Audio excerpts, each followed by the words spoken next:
कि आज अगर देश में संविधान ना होता तो ये जो सरकार है ये आपको और हमको कब का नीलाम कर चुकी होती। और वहीं भी लोग जो है, आपने देखा होगा संविधान हाथ में लेकर घूमते हैं। उन्होंने कई बार संविधान को तोड़ने का काम किया है। अपनी मांगों को लेकर अगर बेरोजगार कोई धरना दे रहा है, प्रदर्शन कर रहा है, तो उनके ऊपर आप लाठी बरसा रहे हैं। ये हमारे लोकतंत्र की खूबसूरती भी है, लोकतंत्र की अच्छाई भी है। नमस्कार, मैं दीवान नौटियाल खास खबरों के साथ एक बार पुनः हाजिर हूं और शुरुआत करते इस खबर के साथ। उत्तराखंड के नव नियुक्त डीजीपी दीपम सेठ ने एक बार फिर से अपनी प्रतिबद्धता को दोहराते हुए कहा है कि उत्तराखंड में किसी भी तरीके से अपराधियों को नहीं बख्शा जाएगा। जी हां, नवनियुक्त डीजीपी दीपम सेठ ने कहा है कि फोर्स वेल ट्रेन और अब इंटेलिजेंस और साइबर नेटवर्क के माध्यम से अपराधियों पर लगाम लगाने की तैयारी उत्तराखंड पुलिस कर रहा है। और इसमें उत्तराखंड पुलिस अपने आप में पूरी तरह सक्षम है। बहुत ही प्रोफेशनल फोर्स है, it's a well trained force, काबिल अधिकारी हैं। केवल एक फोकस की ज़रूरत है। ये क्लियर है कि क्या कार्य किया जाना है, अपराधी की जगह कहाँ है, और जो भी उसके लिए ज़रूरी होगा, जो इंटेलिजेंस नेटवर्क है, क्रिमिनल इंटेलिजेंस है, जेल्स पे नज़र है, सीमावर्ती राज्यों से जो समन्वय स्थापित करना है, तो क्रिमिनल्स का तो मतलब जो पूरी कार्रवाई होती है, आप जैसा कह रहे हैं, तो वो तो पूरी मुहिम उसकी जारी रहेगी। और अगली खबर सचिवालय कूच को लेकर। जी, बेरोजगार संघ के द्वारा सचिवालय कूच करते हुए अपनी मांग रखी गई थी। बेरोजगार संघ का कहना है कि पुलिस भर्ती प्रक्रिया में आयु सीमा में छूट और महिलाओं को 500 अतिरिक्त पद की उन्होंने मांग की थी। और इसी सचिवालय कूच का सहारा लेते हुए विपक्ष भी सत्ता पर लगातार हमलावर है। प्रदेश में कांग्रेस महामंत्री नवीन शर्मा ने कहा है कि एक और जहां प्रधानमंत्री ने कहा था कि प्रतिवर्ष डबल इंजन की सरकार 2 करोड़ रोजगार देने का काम करेगी, तो वहीं अब बेरोजगार युवा सड़कों पर है, लेकिन सरकार को उनकी कोई सूध नहीं है। उन बेरोजगार युवाओं को पुलिस जहां लाठियां भाजने का काम कर रही है, तो वहीं उन पर मुकदमे किए जा रहे हैं। सरकार को बेरोजगारों की बिल्कुल चिंता नहीं है। इन्हीं का नारा था इनके प्रधानमंत्री जी का, अगर डबल इंजन की सरकार आई, देश के अंदर बीजेपी की सरकार आई, तो हम 2 करोड़ बेरोजगार युवकों को प्रतिवर्ष रोजगार देंगे। आज यहाँ का युवा पूछ रहा है कहाँ है हमारा रोजगार। हमने जो उत्तराखंड बनाया था किस लिए बनाया था, कि हमको रोजगार ना मिले, यहाँ से पलायन बढ़ता रहे। सरकार बिल्कुल भी गंभीर नहीं है। बेरोजगारी का आप आलम देखिए, पिथौरागढ़ के अंदर किस प्रकार से जो भर्ती हुई थी आर्मी की, उसमें किस प्रकार भगदड़ मची, कई लोग उसमें चोटिल हुए, प्रशासन व्यवस्था करने में नाकाम साबित हुआ। आज अपनी मांगों को लेकर अगर बेरोजगार कोई धरना दे रहा है, प्रदर्शन कर रहा है, तो उनके ऊपर आप लाठी बरसा रहे हैं, उनके खिलाफ आप मुकदमे लगा दे रहे हैं। ये किस प्रकार की कानून व्यवस्था प्रदेश के अंदर चल रही है। सरकार बेरोजगारों के प्रति बिल्कुल भी चिंता नहीं है।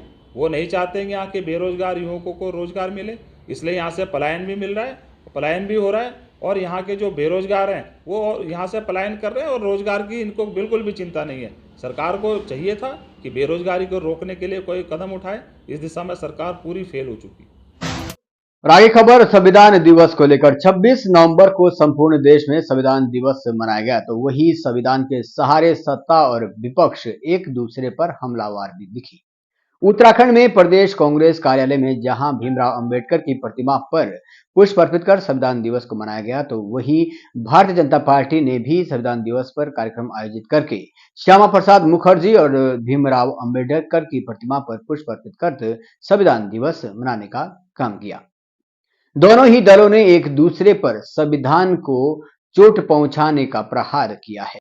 आज 26 नवंबर जो कि संविधान दिवस और लॉ डे के तरह भी हम इसको मनाने का, संविधान दिवस मनाने का कार्य करते हैं। और संविधान जो देश को एक ऐसी पूंजी, मैं कहूंगी, देने का कार्य बाबा भीमराव अंबेडकर जो कि ड्राफ्टिंग कमेटी के चेयर थे, उन्होंने दिया कि आज अगर देश में संविधान ना होता तो ये जो सरकार है ये आपको और हमको कब का नीलाम कर चुकी होती। आज इस संविधान को बचाने वाला अगर सुप्रीम कोर्ट ना होता तो आप और हमारे और आपके जो अधिकार है हैं उनका हनन हर दिन होता। तो आज संविधान दिवस के अवसर पर हमने बाबा साहब भीमराव अम्बेडकर जी को भी याद करने का कार्य किया, गांधी जी को भी याद करने का कार्य किया और राजीव जी को भी याद करने का कार्य किया, क्योंकि ये जो संविधान है इसने हमें और आपको अधिकार दिया है, जिन अधिकारों को आज सत्ता में बैठी मोदी सरकार हनन करने का कार्य कर रही है। आपको फंडामेंटल राइट मिले हैं, लेकिन आज कोई व्यक्ति अगर सरकार की आलोचना कर देता है तो उसे उठा के जेल में बंद करने का कार्य ये मोदी सरकार करती है। इसीलिए आज ये कार्यक्रम आयोजित हुआ था, जनता को ये समझाने के लिए कि अपने अधिकारों के प्रति जागरूक होइए। और जिस तरीके से राहुल गांधी ने हमेशा कहा, राहुल गांधी जी ने, कि ये संविधान को बचाना है तो भाजपा को सत्ता से दूर रखना पड़ेगा। और 400 पार का जो नारा उनका टूटा है वो राहुल गांधी जी की वजह से टूटा है, क्योंकि आज वो नारा ना टूटता तो ये संविधान को बदलने का कार्य करते। देखिए, सबसे पहले तो मैं देश के प्रधानमंत्री नरेंद्र मोदी जी को धन्यवाद देता हूँ, आभार व्यक्त करता हूँ कि संविधान दिवस जो आज हम मना रहे हैं, इसकी शुरुआत 2015 में नरेंद्र मोदी जी ने की